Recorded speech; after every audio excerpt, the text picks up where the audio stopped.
Hey everyone, Dave here with a new comic book day haul and recommendations video for all of you.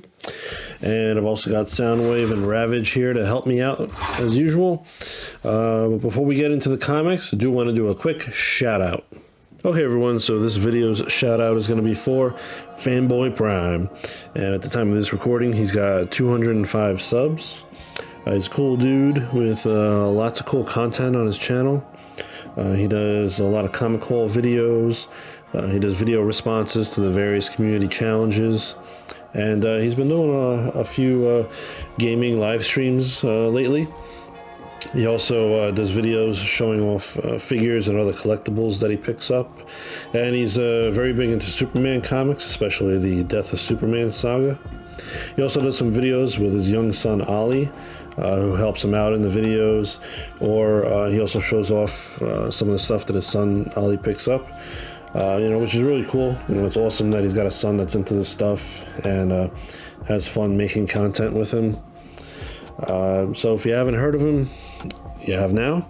And a link to his channel is going to be in the description box below. Check out his videos, drop some likes, some views, and especially drop him a sub. Let's get him on that, help him on that road to 300, all right? And I'm sure you're not going to be disappointed at all when you see his content. Okay everyone, so let me show you which books I picked up this week. And one book actually did come out last week, not this week, and that's the one I'm going to start off with. And that is Barbaric, Hell to Pay, issue number 1 from Vault Comics, and this is going to be the cover A. And then we got Darkwing Duck, issue number 1 from Dynamite Entertainment, and this is going to be the cover A. And then I picked up cover H, the Modern Icon variant. And then we got The Witcher, the Ballad of Two Wolves, issue number 2 from Dark Horse Comics, and this is going to be the cover A. And then we got Gargoyles, issue number 2 from Dynamite Entertainment, and this is the cover A. And then we've got Junkyard Joe, issue number 4, and this is from Image Comics, and this is going to be the cover A. And then I got the cover B, which is a pretty cool homage, it looks like, to the movie Platoon, the movie poster for that, and Willem Dafoe's famous scene. And then I've got cover D. And then we've got Scorched, and this is going to be issue number 14 from Image Comics, and this is cover A. The really cool, continuing with the David Mack covers, the painting covers, really cool. And then we've got Teenage Mutant Ninja Turtles, Saturday Morning Adventures, issue number 4 from IDW, and this is going to be the cover A. And then a new Turtles series that came out, we've got TMNT, The Last Ronin, The Lost Years. And this is going to be cover A. I've got a few of these ones. Actually got a second cover A. One of them is my reader. The other one is for the collection to get graded eventually. And then we got cover B. It's by Kevin Eastman. And then we got cover C.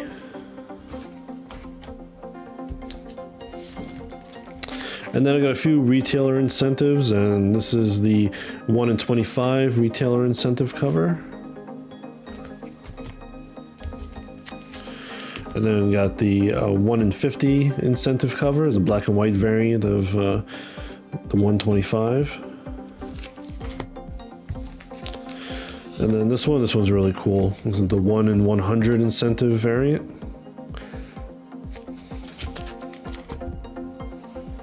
Okay everyone, so all those books, they're very good reads, okay? But now I'm going to give you my very top recommendations, the books that I really, really enjoyed reading the most from this haul. And the first one up is going to be The Witcher, the Ballad of Two Wolves, issue number 2. It's going to be actually issue number 2 of 4 for this mini-series. Check out some of the interior artwork here.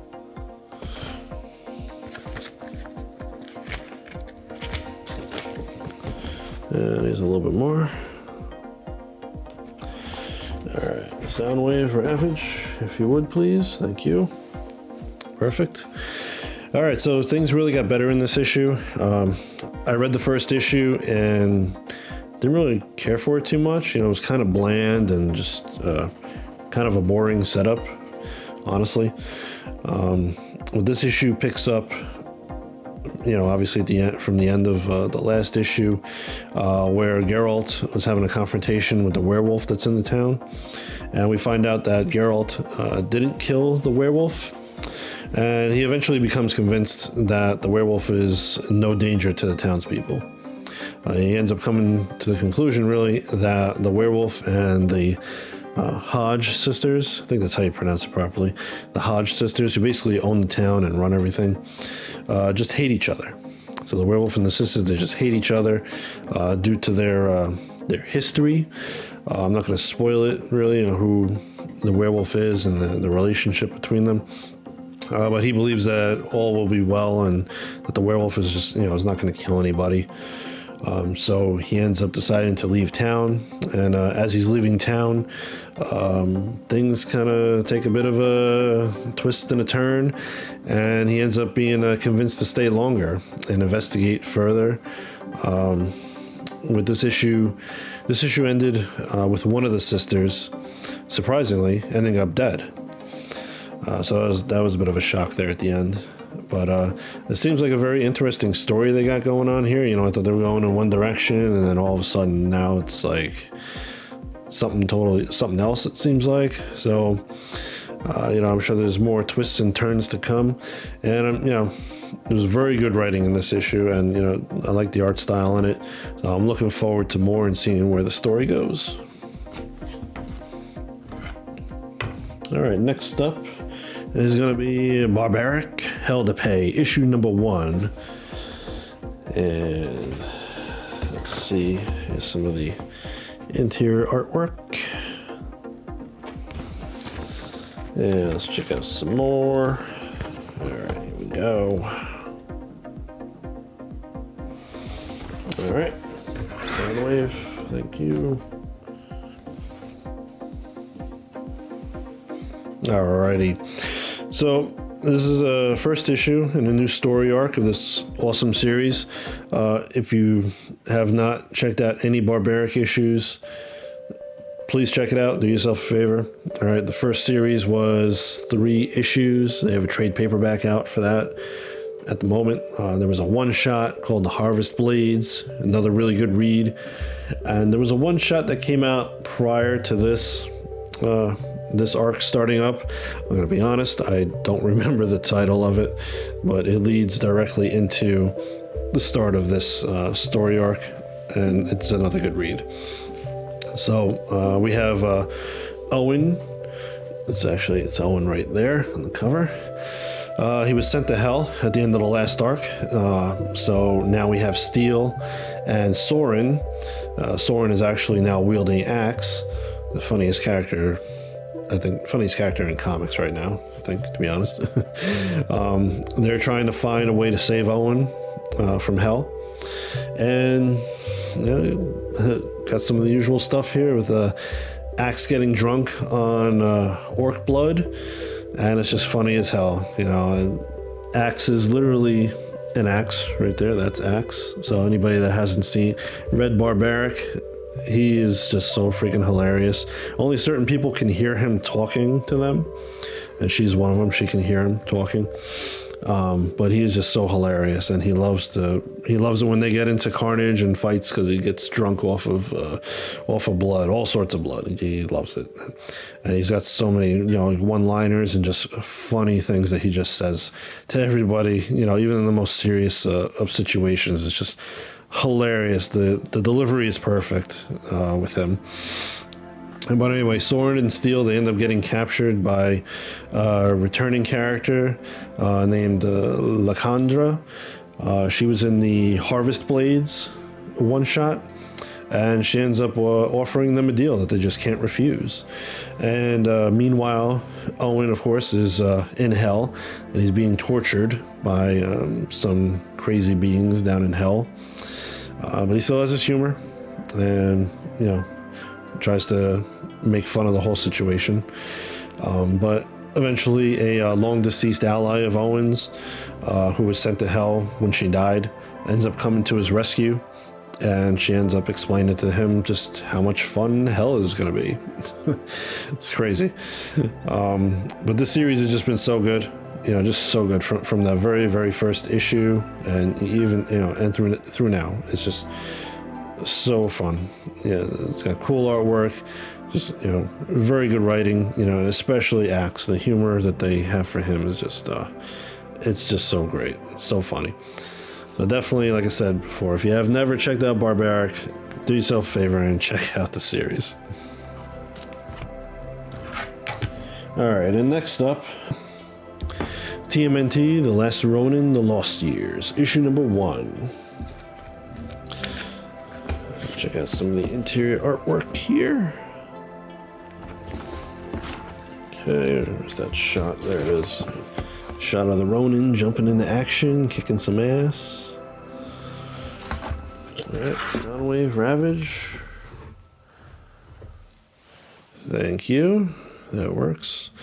And so, yeah, I mean, if you haven't checked out TMNT The Last Ronin, check it out. They had a 5-issue series, ended last year.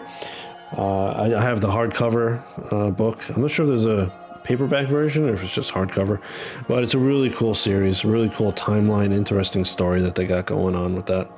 So this is the next chapter in the Turtles saga, and it continues with the way that The Last Ronin was, in that they they keep shifting in time during the series, or I should say during the issues.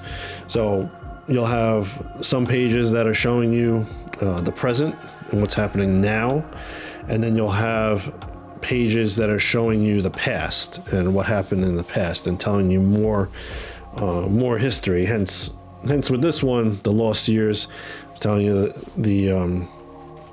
the days of the Ronin and his time after what happened with the family. Okay, so we have the present time period here. We have April and her daughter Casey. They're raising 4 mutant turtles. And those 4 mutant turtles, they made a brief appearance at the very end of The Last Ronin issue number 5 as like tiny babies in a little glass habitat. But now they're grown up, but they're still kind of babies basically, but they're like, full size, like as big as a human basically. And Casey is attempting to be a sensei and train them to become ninjas. She's not having a whole lot of luck with them right now. And then we have the past segments where we get a glimpse of the Ronin as he's traveling, and he's despondent, and he's just looking to die, after what happened to his family. So the past parts are taking place after the whole tragedy with the other turtles and Splinter and everybody. All right. But his body just won't let him die. He ends up finds a little bit of peace for a time, but then trouble ends up finding him, and he kind of just embraces it and just like wishes for death. He just wants them to kill him. But there's like a voice in his head starts telling him that, he's got to fight. He's just got to fight. He can't just give up. And he realizes, at that moment, that he realizes that just, destiny, as he says in here, has other plans for him, and he ends up leaving his solitude after he kicks the crap out of those thugs that came to fight him. He ends up finding a village that's been ravaged by those thugs that he beat up and their buddies. So he ends up just like totally losing it and going all badass on them, even losing it to the point where he ends up killing these guys. And especially the last person that he kills is just like a shock in the way that it happens, because it's just so, not Ninja Turtle like. This is definitely not like this is not the Saturday morning cartoon Ninja Turtles here. But this was such a great first issue. It really was. All right, it's the great first issue for this new story arc in this timeline. I love this timeline. It's a really interesting idea, and you know, the art is just as cool as you know, the previous series before it. And again, the writing in this issue is just superb. I love the elements of the past, and then showing you also some of the present. There was a little bit more, I believe, of the past in this issue, which I like. I love seeing that stuff and seeing what happened afterwards. I'm not going to spoil who the Ronin is, not yet at least. Eventually I'm going to, because I'm sure other issues are going to be recommendations, but please definitely check this out. All right, it's such a good series. Definitely check out the previous series that had come out, those 5 issues. All right, and I'm definitely looking forward to the rest of this series. I'm sure it's going to be great. All right, everyone, I hope you enjoyed the video. If you did, please consider hitting that good old like button and subscribing to the channel. And for anybody that's already subscribed to the channel, well, thank you very much. Support's always much appreciated. Leave a comment down below. Let me know what you think. Let me know if you have any recommendations, or just say hi. I always love hearing from everybody. All right, I also want to thank my assistants, as usual, Soundwave and Ravage. Soundwave superior. Yes, Soundwave, you're absolutely right about that. Okay. All right, so until next time, be safe, be well, and I'll catch you later. I'm just